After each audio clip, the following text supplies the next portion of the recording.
Waaqayyo akkam jirturtanii hamba nagaa jirtu har'a history kutaa salgaffaa boqonnaa tokko paartii waan isiniif qabadhee dhiyaadheera. Kanaaf hambaatuu bi godhaaf warri miseensa yookiin maatii hin taane subscribe gochuudhaan maatii ta'a. Warri maatii hambaatuu bitatan immoo share fi comment gochuun dagatiina. Kanaaf har'a grade 9 history unit 1 paartii waan walii ilaalla.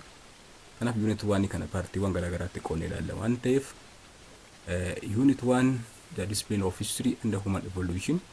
Kanaaf topic inni guddaan kun history academy barnootaatti mirga gosa barnootaatti fi human evolution yookiin immoo akkaataa argamsa dhala namaatiif isa kana ilaalla waan ta'eef topic gurguddoo lama qaba. Kanaaf part 1 unit 1 kana paartii qoonnee ilaalla. Kanaaf part 1 irratti kan walii ilaallu meaning of history and prehistory and history maal akka ta'e prehistory maal akka ta'e walii ilaalla. What is history, what is prehistory garaagarummaan isaa maal akka ta'an ilaalla. The discipline of history gosa barnootaatti kan akademii barnootaatti maal akka fakkaatu ilaalla. How we can define history. Historians define history in different ways. Kanaaf from this root word we will define history again as a branch of knowledge or subject matter. We will define history based on different approaches. Partii kan ilatti kan ilaallu part 1 ilatti kan ilaallu kan biraamu the importance of history. Why we learn history. History maaliif barbaachisummaan history maali kan jedhu walii ilaalla. Kanaaf ammas historiography and historical interpretations tokko ilaalla. What historiography mean, what historical interpretation we will see under part 1 one by one. Again part 2 ilatti kan ilaallu immoo sources of history and dating in history dha. Kanaaf bal'aadha waan ta'eef paartii yookiin immoo toopikii tokko kan jiruuf lama kan jiru bakka lamatti qoonnee ilaalla. Source of history and dating in history. What is source of history? Historians use two types of sources, primary sources and the secondary sources. We will see the difference between primary source and the secondary source. Then dating in history. What is dating in history mean? We'll learn under this subtopic about calendar approaches used in dating in history, how we can also put event in chronological order. We'll see under part 2. Part 3 ka walii ilaallu the evolution of human beings.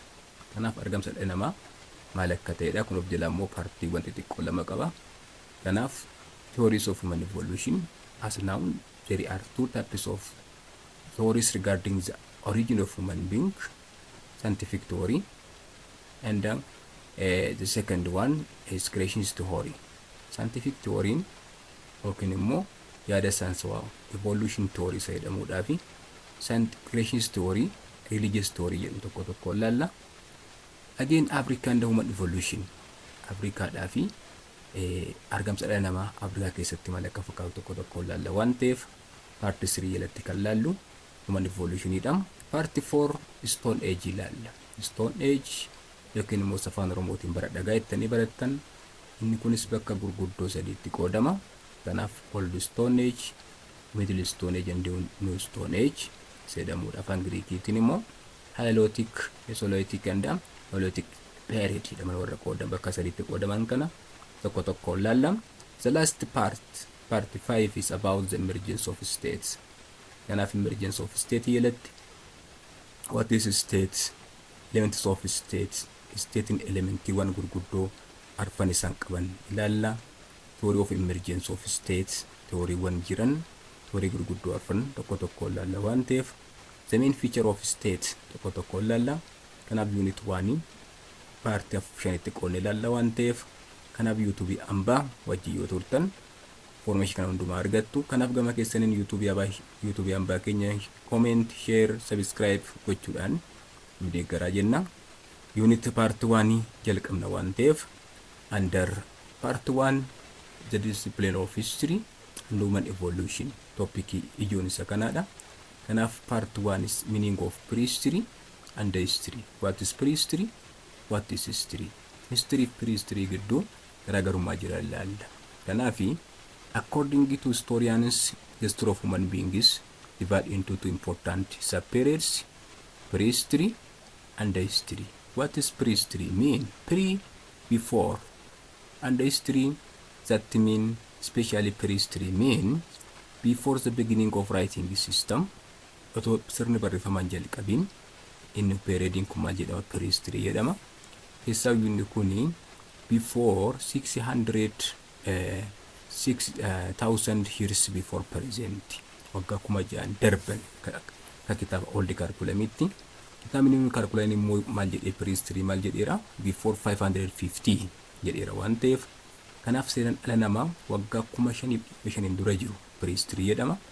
Seenaan dhala namaa waggaa 5,500 as jiru ka kitaaba Saharaa kanatti yookiin immoo kitaaba duraatti 6,000 dura as kan jiru maal jedhama? Inni kuni history jedhama. Kanaaf prehistory mean before the beginning of writing technique, history mean after the beginning of writing techniques. Kana lalla. So what is history mean? How you can define history? According to historians, history has different definitions. History is it has multi definitions, so we can define history in different ways. So the first one, the term history derived from the Greek word historia. Historia means inquiry. Inquiry on an account of one's inquiries. So when define history from this root word, the term history derived from the Greek word historia. Kanaaf history gaafa hundee jechaa sarraa hiika history gaafa laallu hundee jechaarraa historiin kuni jecha afaan Greek historia irraa fudhatame. Historia jechuun immoo maal jechuudha? Inquiry jechuudha. Inquiry or an account of one's inquiry, free investigation. Kanaaf inquiry search gootee karaa bilisa ta'e namni kan baratu jechuudha inni kun. Kanaaf yeroo jalqabaatiif namni history define godhe Herodotus nama jedhamudha. The Greek historian called Herodotus define history from this root word. So according to Herodotus, the term history derived from the Greek word historia. Historia means inquiry or an account of one's inquiries. Kanaaf namni dhibba tokkoon alatti bilisaan karaa historytiin yookiin immoo seenaa qo'anni kun maal jedhama? Kun hiika history historia irraa kan dhufedha. Kanaaf history from this root word gaafa define godhusa kana fakkaata. Lammaffaa history is the study of humans in the past. History waa'ee maalii barata? Waa'ee maalii qo'ata? Waa'ee seenaa dhala namaati isa darbe keessatti yoo darbe keessatti. Kanaaf history is the study of humans in the past. So it studies what they did and what happened to them. Kanaaf history study of humans in the past gaafa jedhu wala malalla. What they did, maal dalagan, maal hojjetan yoo darbe keessatti in the past. What happened to them? Kan biraammoo maaltu isaan irratti raawwate, maaltu isaan qunname yookiin immoo waan isaan hojjetan, waan isaan irratti raawwatame qo'ata history. Kanaaf history is study about human achievements in the past, against the problem or challenges they faced in the past. So history is study of humans in the past, what they did and what happened to them. Kanaaf inni kuni history. Kanaaf the subject of history mainly deals with the past, beginning from when writing and recording started. Kan jalqaba jenne kan history asirraa ka'eeti kan jalqabamu. Kanaaf subject of history as subject matter waa'ee maalii qo'ata? Deals with the past, waa'ee wanta darbee kan qo'atudha. Eessarraa ka'ee beginning from when writing and recording started, yeroo sirni barreeffamaa jalqabe irraa kaaseeti. Kanaaf sirni barreeffamaa yoom jalqabe jenne irraa jalqaba irratti ka kitaaba Saharaa kanaatti yookiin immoo new curriculum'itti around 5,500 years before present. According to the old curriculum, around 6,000 years before present. Kanaaf qorannoo haaraadha waan ta'eef nuti isaa new curriculum gubbaa xiyyeeffanna waan ta'eef sirni barreeffamaa kan jalqabe namni sirna barreeffamaa kan kalaqe naannoo waggaa 5,500ti. Sababii kanaatiif history, the subject of history mainly deals with the past, beginning from when writing and recording started. This means definition of history. Again, when we come to history, history is about human interactions, the growth of civilizations, the invention of new technology, means of relationship with environment. History waa'ee maalii qo'ata? History is multi-disciplinary subject kan jenneef sababii kanaatiif. Kanaaf history kan tokko kan hin qabne hiika baay'ee kan qabu. Kanaaf history is about human interaction. Kanaaf human interaction namni akkamitti walitti dhufaa, walitti dhufeenya dhala namaa kan qo'atudha. the growth of civilizations waa'ee guddina qaroominaa kan qo'atudha.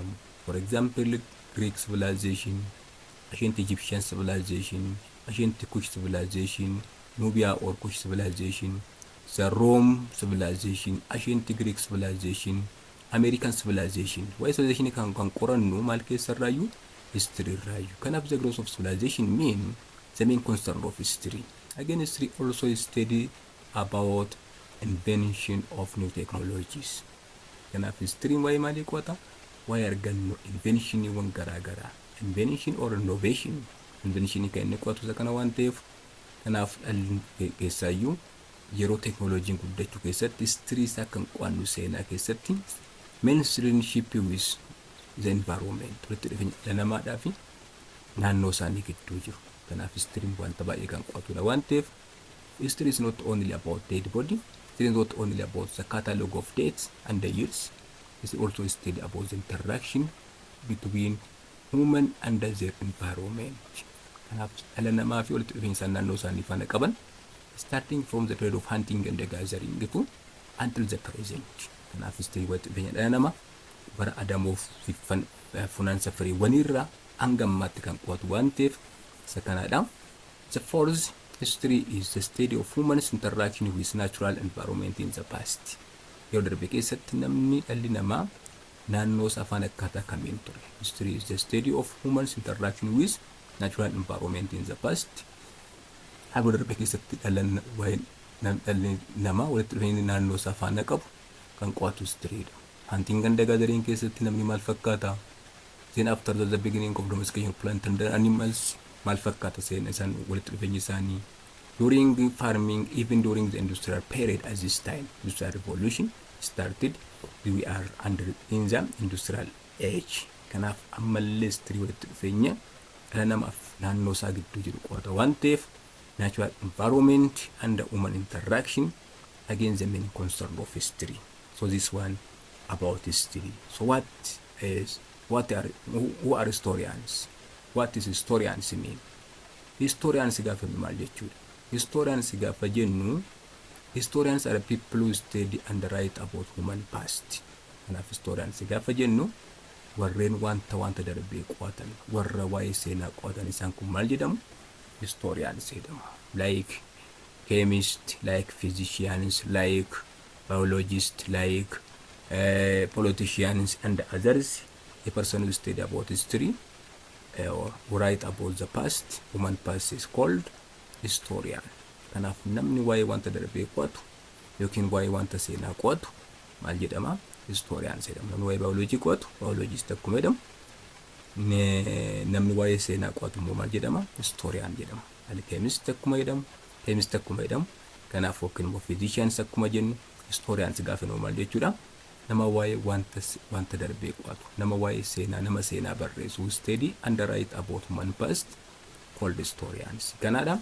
Kanaaf inni dura jedhese kana history began at about 5,000 years ago when people first began to write. Dhalli namaa yaada isaanii sirna barreeffamaan ibsachuu kan jalqabanii naannoo waggaa 5,500ti.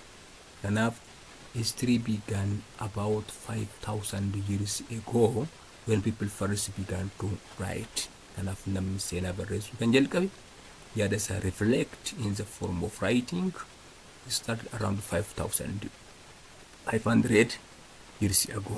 Kanaaf waggaa 5,500 duratti namni gaafa jalqabu kaasee history yeroo sana jalqabee jedhama. Hambira immoo prehistory yeroo dubbadheera waan ta'eef kanatti yeroo keenya fudhannu prehistory means the study of distant past. History wanta baay'ee fagoo ta'e waa'ee wanta erga darbee turee qo'ata prehistory jedhamanni kun. Prehistory the study of the distant past. Wanta baay'ee turee kan qo'atu prehistory. Prehistory mean before. That mean before writing system. So it was the time before people developed the art of writing. Kanaaf yeroo otoo dhalli namaa sirna barreeffamaan jalqabeen dura kan qo'atu maal jedhamanni kun prehistoryidha. So what are our sources to study about prehistory? To study about prehistory, our main source is archaeological evidence. Kanaaf prehistory ni yeroo san sirni barreeffamaan jalqabnee akkaataa kamiin seenaa qo'achuu dandeenya jettanii gaaffii kaaftan prehistory qo'achuu kan dandeenyu maal gubbaa soursiin keenya maalidha? Archaeological evidence dha. Archaeological evidence that mean fossils, artifacts, isaan kun hundinuu maal ta'u jechuudha? Source of information to study about prehistory. To study about history, we can use written informations. We can use oral tradition. We can use other history books. But to study about prehistory, our main source is archaeological evidence. Kana waa'ee prehistory qo'achuu kan dandeenyu barsa keessatti barreeffama waan hin turreef illee namaa seenaa isaa barreesse waan lafan keenyeef historians mainly based on what? Depend on archaeological evidence ragaa keenya waan ta'eef prehistory before the beginning of writing system. Kanaaf seenaan dhala namaa bakka lamatti qoodama jenneera. Prehistory and history. In short maal jechuudha? Prehistory jechuun maal jechuudha? Before 5500 years ago. Kanaaf waggaa 5500 dura kan jiru seenaan dhala namaa maal jedhama? Prehistory jedhama. Waggaa 5500 hanga ammaatti kan jiru wanti kun maal jedhama? History jedhama. Kanaaf seenaan dhala namaa ka'umsi keenya maal gubbaa dhaabbanne according to new curriculum 5500 irra dhaabbanne bakka lamatti qoodama. 5000 before 5500 prehistory, after 5500 up to the present history. Kanaaf isa kanaadha. And prehistory in short, it's the time before people developed the art of writing. This one is about prehistory. Kanaaf inni kan bira what is history? History nimmoo karaa biraatiin maal jenneerra? Prehistory and history. History is somewhat about what? About as a body of knowledge. History is not only the branch of social science, it's a body of knowledge. History in damee beekumsaati. Damee beekumsaati is an account of the past based on historical facts and evidences. Maal gubbaarratti hundoofneeti? Historical facts and evidence. Kanaaf history qo'achuu kan dandeenyu historical fact yookiin immoo maddoota seenaa gubbaa dhaabbanneeti. Kanaaf history is as a body of knowledge is an account of the past based on historical facts and evidences. Kanaaf evidence ragaan seenaa jiraachuu qaba, maddi seenaa jiraachuu qaba waan ta'eef kana laalla. Kanaaf history damee beekumsaati. Waa'ee wanta darbee qo'ata maayirratti hundoofne based on historical fact and evidence. This means another definition of history. What is historical fact mean? Historical fact gaafa nu maal jechuudha? Historical fact means information or statement about the past that is now proven to be true. Kanaaf historical fact gaafa information waa'ee wanta darbe statement about the past that is now or proven to be true. Kanaaf sirrii kan ta'e dhugaa kan ta'e kan dhugaan ta'uunsa mirkanaa'e inni kun maal jedhama? Historical fact jedhama. In history there are two antagonistic terms. Historical fact and opinion. Rakkoo guddaa kan fide seenaa keessa kana jira. Historical fact in jira, opinion in jira. What is historical fact? What is opinion?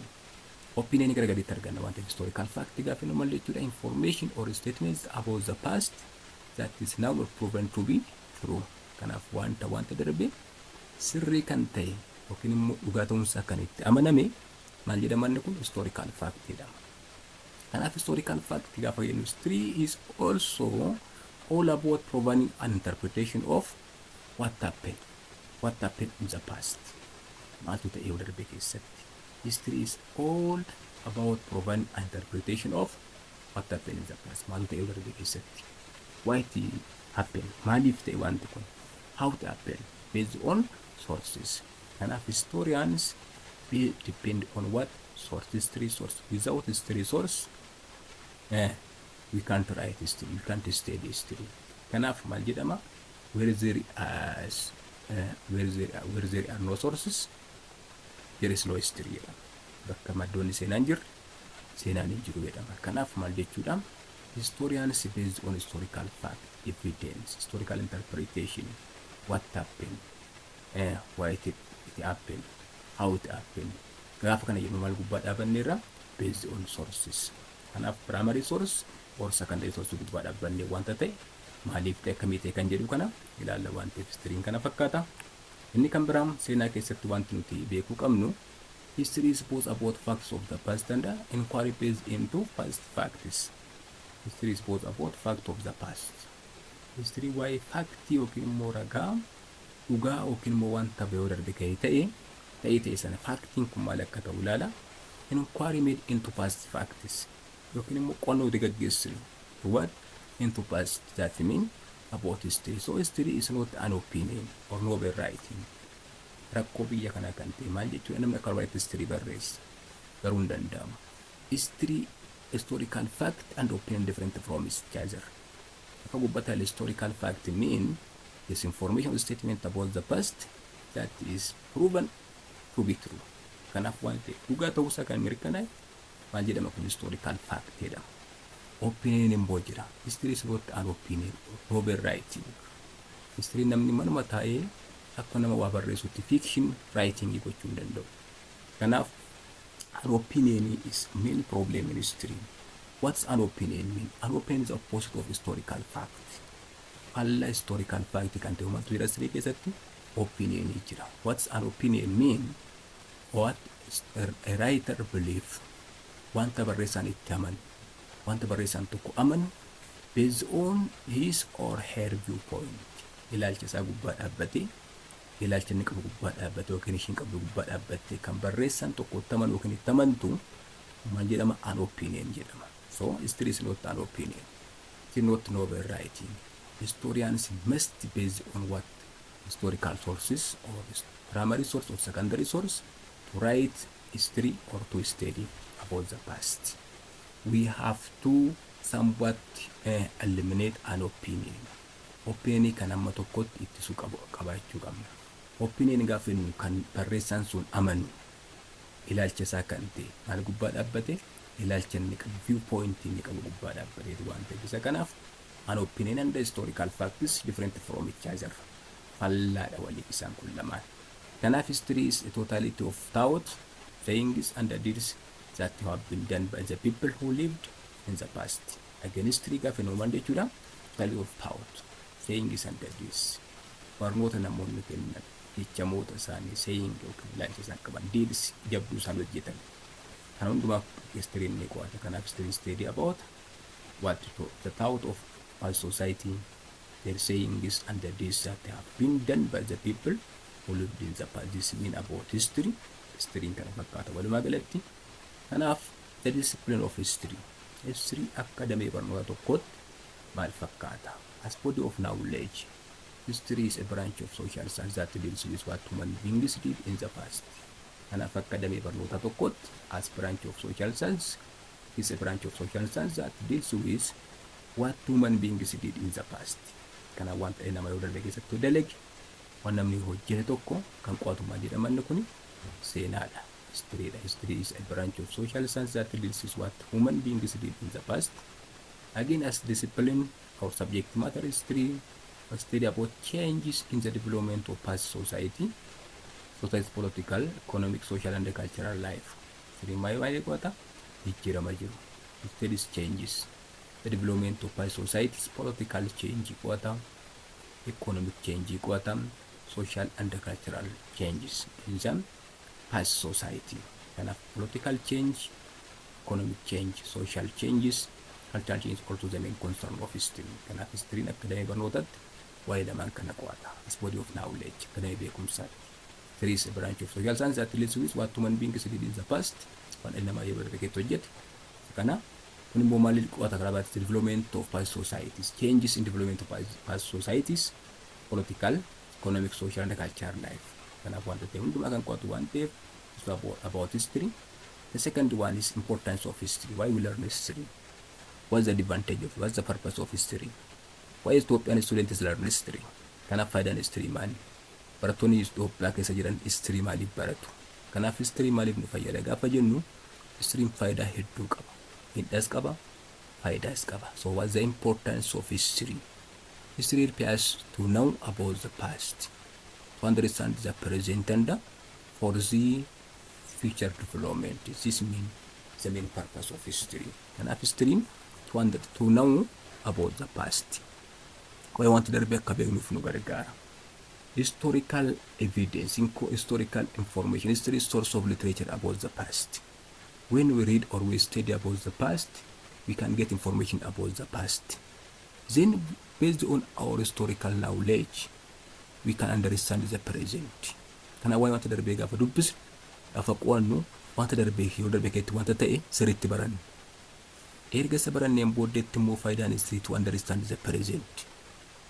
Without knowledge about the past, it is difficult to understand our present because of historical knowledge, historical information. Knowledge about the past is very important to understand our present. This means purpose of history. Then after we understand our present, history also helps us to foresee future developments. Kanaaf history gaafa qo'annu gaafa dubbisnu wanta darbee baranna. Gaafa beekumsa wanta darbee arganne immoo isa gubbaa beekumsa keenya arganne gubbaa dhaabbannee yeroo keenya hubanna. Erga yeroo keenya hubanne immoo fuulduratti immoo tilmaama kaa'uu dandeenya. This means the main purpose of history. So to learn about the past, understand the present, foresee future development mean the main purpose of history. Again, history also to understand national and international issues, including democratic principles and nationalism. Faayidaan history inni guddaan maal jechuudhaaf to understand national and international issues. Waa'ee biyyaalessaa waa'ee addunyaa kana history gubbaarraa barachuu dandeenya. For example, what happened in Ethiopia nationally, what happened in Ethiopia. To learn about, we can learn about Battle of Adawa, the victory of Ethiopia and the Battle of Adawa. Again, international issues about democracy. We can learn from history about American history. America deemnee waa'ee seenaa Amerikaa garagalchuu nu barbaachisu. Seenaa Amerikaa qo'achuu nu barbaachisu. History irraa barachuu dandeenya. What happened in American Civil War? Development of democracy, nationalism in Europe. That means the main purpose of history. Kanaaf in lammaffaa history faayidaan isaa to understand national and international issues. Waa'ee biyya keenya akka beeknuuf, waa'ee addunyaa akka beeknuuf history nu fayyada waan ta'eef, including democratic principles and nationalism, the main purpose of history. The third, to develop necessary skill for collecting and analyzing information to reach conclusions. This means the main purpose of history. History is full of literature, as already said.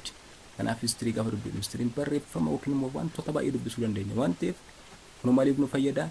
Iskilii mataa keenya akka guddifannuuf. Iskilii for collecting and analyzing information to reach conclusion. Waa'ee wanta darbee akka qo'annuuf kun immoo iskilii information gather akka goonuuf, analyzing information akka goonuuf history faayidaa olaanaa qaba. So to develop history skill for collecting and analyzing information to reach conclusion mean main purpose of history. Again, history faayidaa hedduu akkuma qabu karaa biraatiin immoo faayidaan history to develop social research skill. Historians somewhat can develop by reading, by learning history, their research skills. Kanaaf dandeettii waan tokko qorannoof qo'annoo gaggeessu guddifannuuf nu gargaara. To understand the present better, inni shanaffaan faayidaan history yeroo keenya kan akka sirriitti beeknuuf nu fayyada history. Yeroo keenya beekuudhaaf maali faayidaan history gaafa jennu history study about the past. From the past we can understand, we can get historical knowledge about the past. Based on our historical knowledge we can get from history, we can understand our present better. Kanaaf the main purpose of history mean to understand the present better. Kanaaf seenaa gaafa qo'annu waa'ee wanta darbee information baay'ee arganna. Kanaaf waa'ee wanta darbee sirriitti beekna. Based on what by learning history, by reading history. Gaafsa namoonni kun knowledge nuti baay'ee darbee arganne immoo yeroo keenya sirriitti akka beeknuuf nu fayyada. Kanaaf the purpose of history mean to understand the present better mean the main purpose of history. 6. History also help us to provide us a sense of identity. Eenyummaa keenya akka beeknu nu fayyada history. Who am I? Where we fit in the world? The main purpose of history. And nuti eenyu. Identity of our society, identity of our country, identity of social group. That means the main purpose of history. Provide us a sense of identity. The purpose of history. Torbaffan history provide skills that are essential for our intellectual growth. History immoo beekumsa yookiin immoo iskilii nuuf kenna waa'ee maali for our intellectual growth. History full of literature. Akkuma dura jedhee kana history sirna barreeffama baay'ee keessatti argina. History wanta baay'ee dubbisna achi keessaa. Kun immoo maal ta'a? Sammuun keenya sirriitti akka guddatuuf, akka badhaadhuuf, faayidaa olaanaa qaba waan ta'eef history provides skills that are essential for our intellectual growth. Mean and purpose of history. Again, history to learn from the past achievement of people in the best achievement of people in the past. Kanaaf history immoo waan namni dalage isa gaarii akka beeknuuf. Kanaaf to learn from the best achievement of people in the past. Mean and purpose of history. Namni wanta gaarii namni dalage. Kanaaf history faayidaa olaanaa qaba. Inni kurnaffaa dhumamaa faayidaan history not to repeat or to avoid the mistake of the past. This is the purpose of history. When we learn history, we can learn about the mistake of the past. What they did in the past about our past society. Then by learning from that mistake, we know to try to avoid that mistake of the past. This means the purpose of history. Kanaaf history gaafa baran dogongorota yoo darbe keessa jiran sirriitti irraa baranna. Erga dogongorota jiran baranneen booddeetti nuti immoo gama keenyaan dogongora sanarra deebinee akka raawwannee fi faayidaa olaanaa qaba. Kanaaf not to repeat or to avoid mistakes of the past. This means the main purpose of history. Kanaaf importance of history walumaa galatti kana fakkaata. Inni kan biraa historiography and historical interpretation. What is historiography mean? History maal akka ta'e ilaalleerra, prehistory maal akka ta'e ilaalleerra, sadaffaan immoo historiography dha. Historiography and historical interpretation. So what is historiography mean? Again, the term is derived from Greek word historia. Historia means inquiry and investigation, free investigation jenneerra. Kanaaf historiography is immoo akkuma history jecha Greek lamarraa fudhatame. The first histro and the graphy. Histro mean history, graphy mean writing. So historiography mean history of historical writing. Kanaaf history jecha Greek historia da. Historiography immoo jechoota Greek lamarraa fudhatame. Histro fi graphy da. Histro mean history jechuudha. Graphy mean writing. Kanaaf historiography mean history of historical writing jechuudha. Kanaaf historiography is studied how knowledge of the past is attained and transmitted. History maal jedhu waa'ee wanta darbee akkamitti akka fudhatamuu fi akka dabarsuu dandeenyuuf nu gargaara. Kanaaf historiography jecha afaan Giriikaa ta'u malee it is in short history of historical writing jedha. Akkaataa seenaa itti barreeffamu kan nu hubachiisu maal jedhama inni kun? Guddina sirna barreeffama history keessatti kan nu hubachiisu maal jedhama? Historiography dha. Kanaaf historiography karaa biraatiin maal jedhama? History of historical writing. How to write history, how to documenting our past information. This means historiography. So historiography means studies how knowledge of the past is attained and transmitted. Waan wanta darbee tokko akkamitti akka inni argamuu fi akka ittiin transmit yookiin dabarsuu dandeenyu kan qo'atu maal jedhama? Historiography jedhama. The oldest written history came from China. Kanaaf sirna barreeffamaa jalqabaa kan qabu addunyaa keessatti ni beektu jechuudha. Mesopotamiyaanota. Garuu sirna seenaa barreessuu kan jalqaban yeroo jalqabaatti warra kamidha? Warra Chaayinaati. Garaagarummaan isaa achi jira. The oldest writing system came from the Mesopotamian civilization. Writing history also started by China. Warri Mesopotamia sirna barreeffamaa isa jalqabaa qabu addunyaa irratti. Yeroo jalqabu immoo seenaa barreessuu kan jalqaban immoo seenaa isaanii barreeffachuu kan jalqaban warra kamidha? Warra Chaayinaati. Kanaaf maal jedhama? The world oldest written history came from China. Don't confuse here. The oldest writing system. The oldest writing system jedhamee sarraayyuu Mesopotamia kan immoo Sumerians jechuu dandeessu. The oldest written history came from China. Seenaa barreessuun immoo kan jalqabu warra kamidha? Warra Chaayinaati. Kanaaf achi keessaa we have two Greek historians, Herodotus and Thucydides. Isaan kun lamaanii warreen bebbeekamoo Greek keessatti beekaman waan ta'eef Herodotus, Thucydides introduced the organized study and the narration of the past.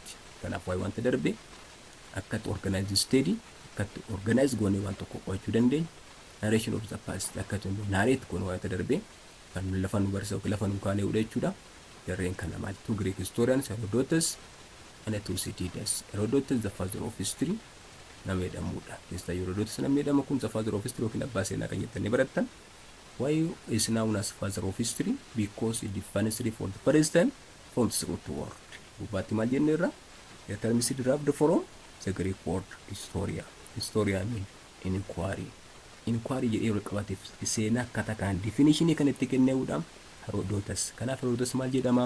The father of history jedhama. Yeroo wal qabateef nama seenaatti hiika kenne waan ta'eef history define namni yeroo wal qabateef godhe Herodotus waan ta'eef namni kun maal jedhama? The father of history jedhama. Kanaaf inni lammaffaan immoo the follower of Herodotus, successor of Herodotus kan ta'e immoo jedhama. Thucydides jedhama. Again, Greek historian wrote critically and accurately. Nama seenaa sirnaan barreesse. Nama seenaa sirriitti barreesse lafa keenya kun maal jedhama? Herodotus Thucydides jedhama waan ta'eef kanaaf Greek historians isaan beekamoodha. Garuu immoo seenaan barreeffamuu kan jalqabe biyya kam keessatti? Biyya Chaayinaati. The world's oldest written history come from China. This one, second argana history emerged as an academic discipline in the second half of the 19th century first in Europe. Keessayyuu isin akademii barnoota tokkotti kan jalqabe jaarraa 19ffaa gara giddu galeessaatti keessatti biyya Eurooppii keessatti achiin booddee gara Ameerikaatti achiin booddee Itoophiyaatti kan jalqabe naannoo bara 1963 with the establishment of the first university college what is now Addis Ababa University kan bara naannoo bara 1960 waan ta'eef kanaaf jalqaba seenaan akademii barnootaatti kan jalqabe history emerged as an academic discipline in the second half of the 19th century first in Europe. Jalqaba Awurooppatti jalqabe akademii barnootaatti. This indicates about what historiography. Historiography seenaan akkamitti jalqabe, akkamitti barreeffame, sirni barreeffamas seenaan akkamitti barreeffama, akkamitti guddate kan jedhu kan qo'atu historiography dha waan ta'eef according to historians historiography study about history of historical writing. So according to historians, history emerged as academic discipline in the second half of the 19th century first in Europe. Keessayyuu nama Leopold von Ranke nama jedhamuudhaan. Keessayyuu kun asira. Leopold von Ranke established history as independent discipline first in Berlin University.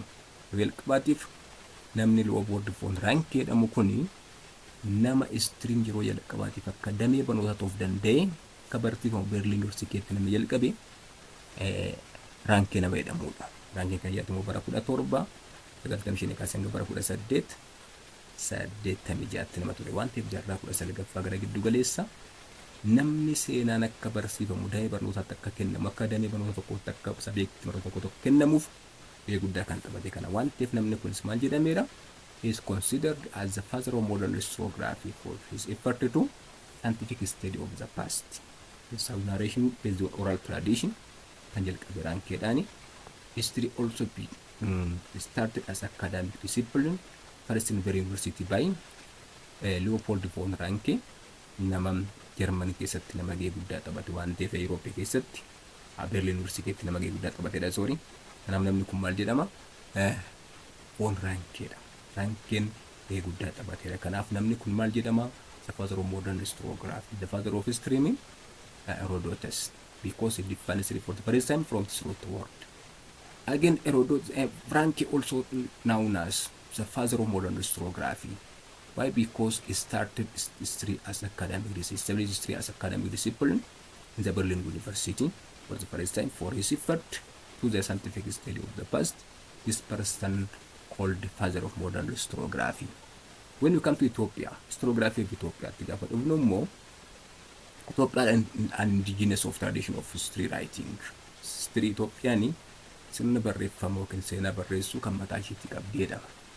Kanaaf Itoophiyaan jalqaba seenaa Itoophiyaa kan barreessanii jalqabatti warra kamidha? Chroniclers warra jedhaman. Chroniclers mean Ethiopian history was first written by the chroniclers.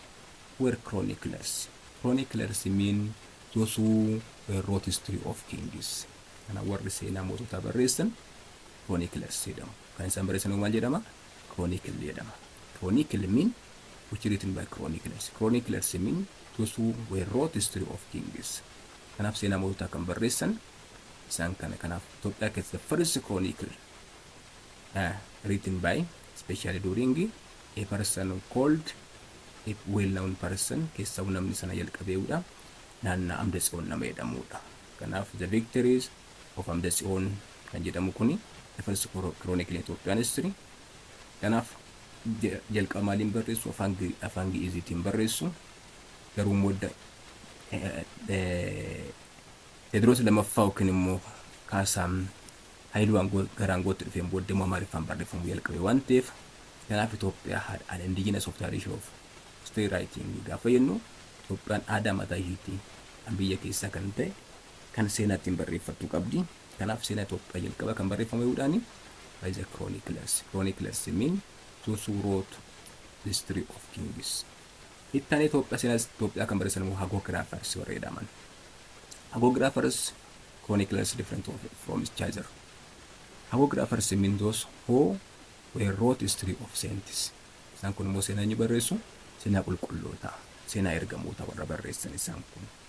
Kanaaf bu'aa bahii ergamoonni keessa darban hojii isaan hojjetan, the achievements, challenges of saints written by hagiographies. So Ethiopian history written by chroniclers. Chroniclers mean history of kings, those who wrote history of kings. Hagiographies mean those who wrote history of saints. Kanaaf seenaa Itoophiyaa kan barreessanii isaan kana waan ta'eef seenaa Itoophiyaa jalqaba yuunivarsiitiin hundeeffameen duratti warreen barreessaa turan jalqaba irraa kaasan isaan kalaman first chroniclers then hagiographies garaagarummaa isaan argatan jedhee yaada. Kanaaf in Ethiopian history emerged as an academic discipline in the 1960s. Jalqaba kan jedhe Itoophiyaa keessatti Yurooppii keessatti yoomidha jaarraa 19ffaa keessatti jaarraa 19ffaa gara giddu galeessaatti Itoophiyaa keessatti immoo jaarraa 20ffaa gara giddu galeessaatti. Kanaaf in Ethiopian history emerged as an academic discipline in 1960s with the establishment of Haile Selassie First University College what is now Addis Ababa University. Kanaaf gaaf kamidha University Addis Ababa ammaa kun maqaan isaa duratti maal jedhama Haile Selassie First University College kan jedhamee hundeeffame bara 1960. History Itoophiyaa keessatti akademii barnootaatti barsiifamuu kan jalqabe bara 1960. By the way, history is the first department in Ethiopia. Itoophiyaa keessatti departmentiin jalqaba history dha. Kunis bara 1960 barsiifamuu jalqabe waan ta'eef this indicates Ethiopian historiography. Then chroniclers, hagiographers, traditional writers emerged. The 1960s mean crucial year, vital decade in the history of Ethiopia. Because Ethiopian historiography, because history established as an independent academic discipline, Ethiopian history in the 1960s. So this decade is a vital in the growth of Ethiopian historiography. Sababni isaa hundeeffame seenaa Itoophiyaa barreeffamuu jalqabe waan ta'eef in the place of chroniclers, hagiographers, traditional writers, professional historians emerged. Kana warra seenaa barreessan isaan argaman jaarraa 19ffaa jaarraa 20ffaa bara 1960 warroota asgaate waan ta'eef inni kun faayidaa guddaa qaba. Kanaaf historical interpretation immoo maali? What happened in the past? What happened in the past in the less? Wanta darbe keessa ta'e dhuman qabu. Kanaaf what happened in the past lakkoofne bira ga'uu hin dandeenye. Kanaaf historiyaanonni immoo maal gochuu qabu? Isa kana writing history what happened in the past at the same time is difficult. Because of this, historians select topic or problems they desire to study. Kanaaf wanta waan darbe hundumaa barreessina hojjenne hin qonna hojjenne hin danda'amu. Sababii kanaatiif gaafa wanta darbe qo'annu toppikiif yookiin immoo issue yookiin problem wanta ta'e sana filachuu qabna, select gochuu qabna. This means studying history in the systematic objective study of the past is a field of what? History is a systematic and objective study of the past as a field of discipline. Kanaaf historical interpretation gaafa jennu topic filanna select goona what happened in the past hunda isaa barreessuu waan dandeenyeef kanaaf topic issue tokko filanna. Writing Ethiopian history from the beginning to the end is difficult, impossible to write because of historians select topics. Topic achi keessaa filata wanta ta'e keessaa. Then problem the desire to study wanta desire to study wanta barbaadan qo'achuu barbaadan sana immoo maal godhu topic keessaa filatu waan ta'eef kanaaf history maal jedhama? History is a systematic and objective study of the past as field of discipline. Kanaaf history systeman objective objective maal akka ta'e writing history as it is without bias objectivity jedhamanni kun. Kanaaf inni kun history dha. So it is a systematic study because historical study follows established rules, procedure and standard. Systematic study maaliif jenne seenaan kan barreeffamu yookiin kan qo'atamu seera rules seera mataa isaatii qaba, procedure adeemsa mataa isaatii qaba, standardii mataa isaatii qaba. Sababii kanaatiif history is systematic study because historical study follows established rules, procedures and standards. This means studying history. Students use specific basic method in writing history. Kanaaf historian maal fayyadamu? Basic method in writing history. Kanaan meetodii garaagaraa fayyadamuu dandeenya. Meetodiin fayyadamnu immoo that mean to write history based on what sources. This mean the most important one. So the study of history also refers to objective pursuit of truth. Seenaa barreessummaan dhugaa barbaaduudha. Because historians expect to avoid bias. So it is difficult in practice. Kanaaf biasii kana ittisuun illee biasii kan amma dandeenyetti hambisnee seenaa barreessuu qabna. Kanaaf the study of history also refers to as objective pursuit of the truth. Objective is very important in writing history. Objectivity and subjectivity jira. Objectivity gaafa ta'e seenaa jiru tokko dhugaan jiru tokko adda baasu, dhugaa sana gubbaa dhaabbannee immoo seenaa barreessu. Without any bias. Otoo loogii malee seenaa barreessummaa jedhamanni kuni objectivity dha. Kanaaf objectivity mean identifying sources, historical facts, and writing history as it is without any bias. This is known as objectivity. So the study of history also refers to the objective pursuit of the truth because historians are expected to avoid bias. So it is difficult in practice. Kana fakkaata. Inni kan biraa maanni yeroo ilaallu historical interpretation gaafa nu maal jechuudha?